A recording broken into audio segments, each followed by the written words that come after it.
Today we bring you the second installment on the monkey business of Western Indologists. In today's video, our focus will be on William Archer, the Indologist who perfected the art of recycling and presenting borrowed opinions of other Indologists as his own. William Archer, 1856 to 1924, was a Scottish writer, theatre and art critic and advocate for English spelling reform. He spent most of his career in London and made significant contributions to the literary and theatrical scene of his time. After studying at the University of Edinburgh, Archer became a leader writer for the Edinburgh Evening News and later moved to London in pursuit of a legal career. However, he crash-landed in the world of art and theatre, and he became a renowned art and dramatic critic for publications such as the London Figaro and The World. Archer also had a secret passion, studying and critiquing Hinduism. William Archer, the self-appointed sage of Hinduism, with his magnum opus India and the Future, published in 1917, embarked on a noble mission to enlighten the Western world about the intricacies of Hindu religion and culture. Armed with a smattering of knowledge and a dash of Orientalist fantasy, Archer fearlessly delved into the depths of Hindu spirituality, dissected the caste system, art and sculptures, and offered his profound insights on Indian manners and customs. Archer needed no accuracy and expertise, for he had the undying audacity to confidently analyze an entire civilization. Archer's absurd contribution to the vast pool of misguided Western interpretations of Hinduism added a touch of whimsy and amusement to an already absurd narrative created by comical attempts of Western Indologists at cultural exploration. The book drew strong criticism from prominent Indian intellectuals of the time, notably Sri Aurobindo, who expressed their discontent with its contents.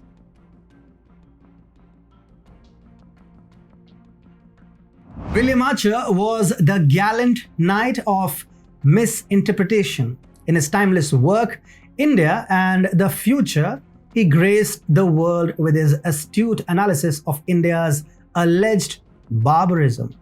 One of the lines reads, "India must be proved altogether barbarous in order to destroy or damage her case for self-government." A barbarous civilization lacks manners, language, culture, music, art, and even a governing system. So let us examine the evidence. Sanskrit, the pinnacle of refinement in language, existed in India. Hindu culture, vibrant and diverse, permeated every aspect of life. The audacity to suggest that a civilization with treatises on music such as the ancient Natya Shastra could be labeled barbarous. Written during the classical period of Indian history, this masterpiece contained 6,000 shlokas and showcased the brilliance of Indian theatre, classical dance, and music.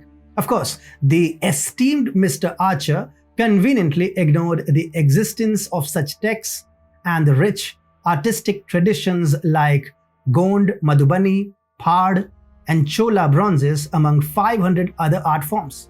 And what about the governing system? Archer must have overlooked the great epics like the Ramayana and the Mahabharata, which deftly explored matters of state and governance. And let us not forget the Arthashastra, Kautilya's magnum opus on statecraft and political strategy. These invaluable treasures were casually dismissed by the distinguished author, who apparently possessed an unparalleled ability to overlook inconvenient facts.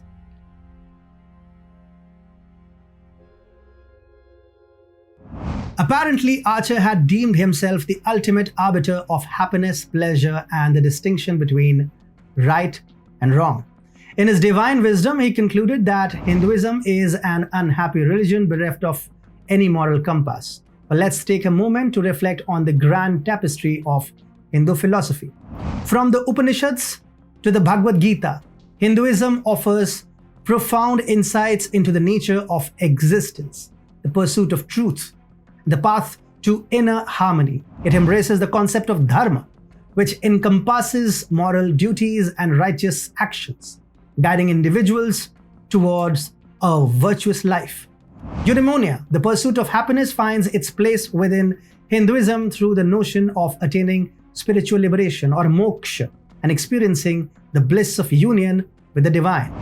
The teachings of Hindu sages and seers emphasize the importance of inner joy, contentment, and serenity as the ultimate goal of human existence.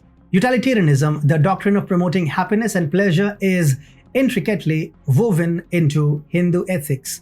The principle of ahimsa or non-violence extends compassion towards all beings, promoting harmony and the well-being of the collective. Acts of kindness, charity, and selfless service are hailed as virtuous and noble, contributing to the overall welfare of the society.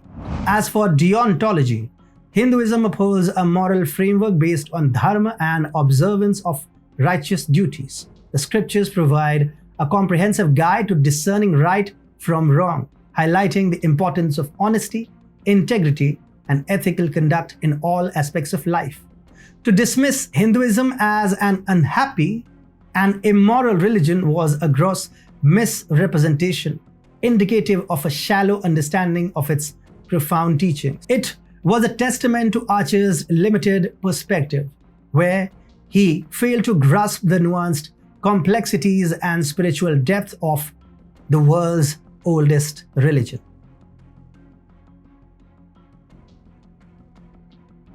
William Archer had a unique perspective on Indian art. According to him, the magnificent creations of ancient Indian sculptures such as the idols of Ajanta and Ellora and the intricate erotic poses of Khajuraho were nothing more than gargantuan excess. Apparently, Archer, the esteemed art critic, was deeply troubled by the audacity of Indian artists in embracing their cultural expressions.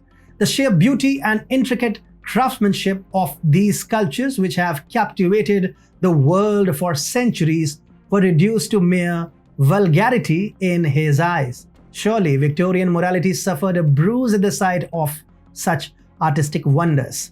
It is quite amusing that Archer, in his infinite wisdom, deemed it appropriate to dismiss the genius of Hindu sculptors, who are revered as some of the finest craftsmen in history. Their exquisite creations, with their attention to detail and spiritual symbolism, have stood the test of time and continue to inspire awe and admiration. Archer's limited understanding and cultural biases prevented him from appreciating the profound symbolism and artistic merit behind these sculptures. He failed to recognize the intricate dance between spirituality, sensuality, and aesthetics that permeate Indian art, thus reducing it to mere nudity and excess. One can only wonder how such a man who held the esteemed position of an art critic could overlook the depth of artistic expression, the spiritual underpinnings, and the meticulous skill that went into creating these masterpieces. In his delightful book, Archer graciously declared that Hindu music is of hopeless inferiority. One must marvel at Archer's remarkable ability to dismiss the vast and diverse world of Hindu music in a single sweeping statement. From the ancient ragas that evoke deep emotions to the soul-stirring devotional chants and the intricate rhythms of classical compositions, Hindu music has a rich and profound heritage that has captivated audiences for centuries. One wonders if Archer had ever had the pleasure of listening to the mesmerizing strains of the sitar, the melodies of the bansuri, or the enchanting rhythms of the tabla. William Archer dismissed pranayama as sitting cross-legged and contemplating one's own navel.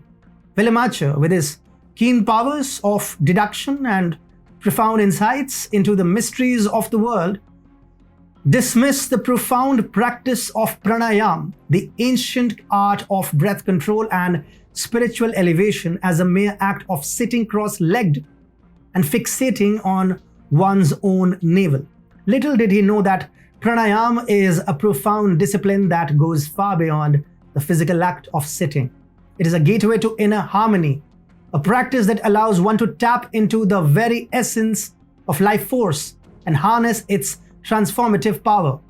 He must be turning in his grave as the West embraces mindfulness, which is plagiarized pranayama in its true essence. William Archer, the master of hasty conclusions and superficial observations, deduced that Rama, that is Sri Ram, possessed virtues that were beyond the reach of ordinary mortals. But did he bother to delve deeper into the complexities of Sri Ram's character? Yes, Sri Ram was undoubtedly a noble figure, revered for his righteousness and unwavering devotion. However, on the battlefield, he displayed a ferocity and prowess that made even the fiercest warriors tremble. Yet, Mr. Archer conveniently chose to overlook these aspects, preferring to pigeonhole Sri Ram as an unattainable saintly figure.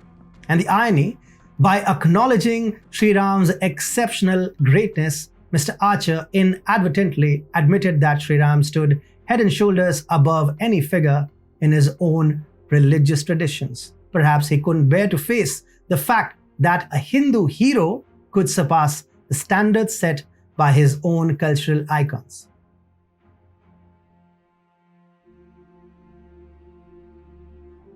Archer, the great judge of women's virtue and morality, asserted that Sita's unwavering fidelity and chastity border on immorality. So if a woman is devoted to her husband and stops the evil advances of other men, she borders on immorality. That's the ideal woman. But Archer's thick brain was inept to understand this seemingly simple aspect of Devi Sita's character. Devi Sita was a reflection of an ideal Hindu woman. Archer's book found a willing audience among the English aristocracy. How intriguing it is that a work steeped in confirmation bias could garner such acclaim. It seems that even in the realms of literature, the echoes of prejudice find a receptive audience. One cannot help but wonder if it was the extensive detailing that captivated the readers, or rather the reassurance of their preconceived notions. Confirmation bias, after all, has a way of resonating with those who seek validation for their existing beliefs, even at the expense of objective analysis. In the corridors of the English elite, where exoticism and Orientalism were in vogue, Mr. Archer's work found its place.